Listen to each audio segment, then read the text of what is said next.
বছরের শেষ দিন কমলাসাগর বিধানসভার পাথারিয়াদার এলাকার মন কি বাত অনুষ্ঠানে অংশগ্রহণ করেন কেন্দ্রীয় প্রতিমন্ত্রী প্রতিমা ভৌমিক। এই দিন মন কি বাত অনুষ্ঠান শেষে বিজেপি কর্মী কানাইলালের নেতৃত্বে কেন্দ্রীয় প্রতিমন্ত্রী প্রতিমা ভৌমিকের হাত ধরে ফুলতলি গ্রাম পঞ্চায়েতের কানাইলাল দাস সহ 6টি পরিবারের মোট 19 জন ভোটার এই দিন বিজেপিতে যোগদান করেন। কেন্দ্রীয় প্রতিমন্ত্রী প্রতিমা ভৌমিক তাদের হাতে দলীয় পতাকা তুলে দিয়ে বরণ করেন।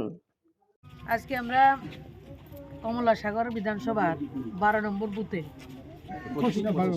মাননীয় প্রধানমন্ত্রীজির যে মন কি বাত 108তম মন কি বাত অনুষ্ঠানে আমরা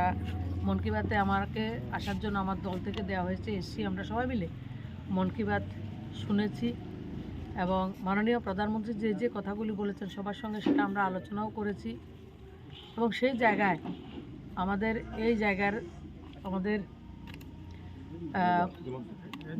দুলাল সরকার ওনারা আগ্রহ প্রকাশ করেছেন ভারতীয় জনতা পার্টি থেকে মোদিজির নেতৃত্বে সবকা সাথ সবকা বিকাশের যে সরকার চলছে, উনি বিকশিত ভারত সংকল্প যাত্রায় ভারতবর্ষকে সর্বোৎকৃষ্ট রাষ্ট্র নির্মাণে মোদিজির সঙ্গে সামিল হয়ে মানুষের জন্য কাজ করার আগ্রহ প্রকাশ করেছেন এবং এখনই উনি যোগদান করার আগ্রহ প্রকাশ করেছেন। আমার মণ্ডল সভাপতি সুবিধা আমরা সবাই এসে ওনাকে ভারতীয় জনতা পার্টিতে 6 পরিবারের 19 জন ভোটার, আজকে বারেক মিয়া রয়েছেন, কানাইলাল দাস এবং ওনার পরিবার, ইউনুস মিয়া, রত্নাদি সবাই মিলে বিশেষ করে কানাইলাল দাসের নেতৃত্বে আজ যে যোগদান করেছেন কানাইলাল দাস এবং সবাইকে আমাদের দলের পক্ষ থেকে ধন্যবাদ জানাই।